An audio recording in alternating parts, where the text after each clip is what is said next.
Assalamualaikum warahmatullahi wabarakatuh. Selamat pagi peserta kelas Kepo Rumah Namira. Mohon maaf saya belum ganti baju karena take videonya 1 hari. Jadi teman-teman abaikan ya. Baik, apa kabar hari kedua ini Bapak Ibu? Sehat? Alhamdulillah. Dijawab dong, sehat? Sehat ya. Bapak Ibu, apa yang dirasakan setelah minum shake kemarin? Oke, boleh Mbak Maya di absen yang dirasakan Bapak Ibu. Bangun tidur hari ini berasa enakan belum? Sudah mulai seger? Mungkin ada yang mual, ada yang pusing mungkin, atau ada yang gatel-gatel, atau perasaan tidak enak yang lainnya. Terus air putihnya sudah bisa minum berapa liter sehari? Menu makan siangnya apa? Coba ditanyain Mbak Maya, menu makan siangnya apa? Sudah sesuai meal plan? Apa ketemu bakso dan gorengan? Atau ketemu mungkin gado-gado? Sayurnya masih santan mungkin? Jawaban saya apa? Nggak apa-apa. No problem. Karena apa? Karena Bapak Ibu di sini sedang berlatih. Ya, yang namanya latihan kadang masih ada salah-salahnya. Kalau benar 100% berarti muridnya patuh. Kalau masih ada salah-salahnya berarti muridnya belum pinter. Ya, hari ini belajar lagi ya. Oke, hari kedua. Materinya kurangi kalori bukan makanan. Mbak Maya ambil slide yang gambarnya makanan, yang kalori, yang ada kalori-kalorinya. Udah Mbak Maya? Oke, teman-teman ingat apa saja yang Anda makan itu ada kalorinya ya. Sebagai contoh makanan cepat saji ya, atau minuman manis itu ada kalorinya ya. Di situ ada contohnya susu rendah lemak ya, kalorinya berapa. Terus minuman manis seperti es teh, es jeruk ya, atau jus ya, yang manis itu sekitar 200 kalori. Itu setara dengan 1 kepal nasi putih ya teman-teman. Terus ada permen permen sekitar 80 kalori ya, makan permen 2 atau 3 itu setara 1 kepal nasi putih. Gorengan atau cemilan sekitar 200 kalori di situ. Terus nasi putih 360 kalori ya, atau 200 kalori tergantung porsinya. Soto ayam 596 kalori, nasi goreng. Terus itu di situ ada lagi mie rebus, mie instan, ada mie ayam, mungkin ada gado-gado ya, banyak ya teman-teman ya. Oke. Jadi teman-teman itu menu makan meal plan yang kami sarankan kepada panjenengan itu adalah angka ajaib Anda yang sudah disesuaikan dengan kebutuhan Anda ya. Kan ada yang butuhnya hanya sehat saja, ada yang kebutuhannya ingin turun berat badan atau naik berat badan ya. Jadi itu sudah kami sesuaikan dengan kebutuhan harian Anda ya. Ini perlu dipatuhi. Ini kita nggak boleh alergi dengan angka, karena setiap makanan dan minuman yang ada rasanya itu ada kalorinya, dan kita punya batas kalori maksimal ya, hitungannya dari BMR ya teman-teman ya. Sehingga teman-teman ada baiknya mengetahui kalori-kalori dalam setiap makanan yang Anda makan, untuk ketika kita menguasai kalori berarti kita bisa menguasai berat badan kita. Nah, di awal pertemuan tadi aku udah tanyain ya, ada yang mungkin pusing, ada yang mual, ada yang muntah, atau ada keluhan-keluhan yang lain ya. Oke, jadi teman-teman, hanya 5 dari 100 orang yang mengalami namanya dietary body change ya, dietary body change atau penyesuaian tubuh karena pola diet ya. Ini ditandai dengan rasa ketidaknyamanan yang dirasakan oleh tubuh teman-teman. Tapi sekali lagi itu no problem. Karena apa? Anda hanya sedang mengeluarkan sampah, kotoran dari dalam tubuh Anda, dan ini wajar sekali, kayak kita tuh lagi bersih-bersih rumah ya, atau mungkin kamar mandinya habis dipakai bau, terus disiram air yang banyak akhirnya bersih. Logikanya seperti itu.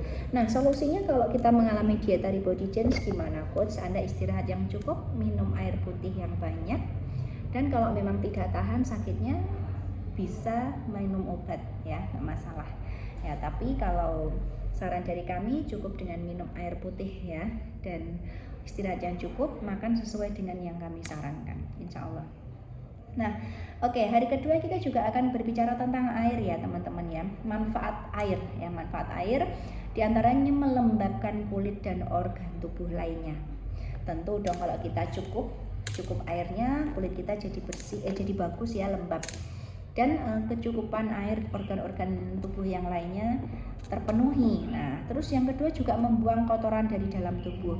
Teman-teman kalau cukup air insya Allah nggak konstipasi ya atau susah BAB. Biasanya teman-teman yang susah BAB itu susah minum air putihnya, sehingga air putih ini juga berfungsi membuang kotoran. Selain melalui BAB juga melalui apa? Keringat, melalui keringat. Terus air putih itu juga menjaga suhu tubuh supaya tetap normal ya. Terbukti anak kecil atau mungkin Anda ketika demam suhu tubuhnya naik disarankan oleh dokter apa? Minum air putih yang banyak ya. Air putih itu supaya suhu tubuh Bapak Ibu itu bagus ya, nggak sumuk, nggak panas ya. Terus juga pertumbuhan untuk mengangkut nutrisi sel. Jadi teman-teman, makanan-makanan yang Anda makan itu untuk sampai ke sel-sel tubuh itu butuh yang namanya alat angkut, dan cairan itu yang akan mengalirkan nutrisi ke tubuh Bapak Ibu sesuai dengan tujuannya. Sehingga kalau teman-teman kurang air juga nutrisi yang harusnya itu masuk atau diserap ke organ-organ tubuh Bapak Ibu yang lainnya nggak bisa maksimal diserapnya. Dan perlu Bapak Ibu ketahui bahwasanya 60-70% komposisi tubuh kita itu terdiri dari air. Setelah air di situ masih ada daging, masih ada otot, lemak, tulang, dan organ-organ yang lainnya tentunya. Sehingga komposisi yang besar ini tentunya sangat dibutuhkan oleh tubuh kita supaya metabolismenya itu berjalan dengan baik. Nah, oke, kita setelah ini akan belajar tentang GI ya teman-teman ya, GI. Glukosa ya, glukosa itu merupakan satu-satunya sumber energi utama bagi otak dan susunan syaraf, sehingga ketersediaan glukosa harus tetap terjaga untuk mendukung kesehatan jaringan dan organ tubuh Bapak Ibu. Nah, konsumsi GI, makanan dengan GI rendah di pagi hari itu dapat membantu menjaga energi dan mengurangi potensi ngemilnya Bapak Ibu. Nah, apa toh GI itu? GI atau glycemic index adalah ukuran yang digunakan untuk mengindikasikan seberapa cepat karbohidrat di dalam makanan Bapak Ibu itu untuk dirubah menjadi gula darah oleh tubuh panjenengan. Jadi kecepatan makanan dalam menaikkan kadar gula darah Bapak Ibu itu namanya GI. Dan satuan GI itu adalah tidak ada satuannya karena range ya, 1 sampai 50 itu GI rendah, 50 sampai berapa gitu nanti ada satuannya.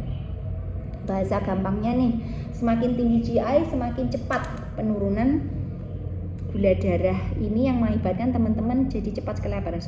Semakin tinggi GI semakin cepat menaikkan kadar gula darah, sehingga teman-teman jadi cepat sekali lapar atau pengen ngemil terusnya, karena GI yang tinggi dalam makanan itu ditandai dengan rasa lapar yang cepat. Nah, contohnya kalau kamu makan mie instan tanpa protein, tanpa telur, tanpa sayur, jadi gampang lapar ya teman-teman, gampang lapar. Nah, shake Formula One ya, shake yang Bapak Ibu gunakan untuk sarapan sampai hari kedua ini adalah teruji rendah GI ya, antara 21 sampai 30 saja GI-nya. Contohnya di sini GI yang rendah di sini ada nasi merah ya, yang tinggi itu ada nasi putih termasuk mashed potato itu apa ya? Kentang ya. Kentang itu juga kategorinya tinggi loh. Padahal banyak yang teman-teman diabetes mengganti karbonya dengan kentang. Hati-hati, mending pakai nasi merah deh kalau saya.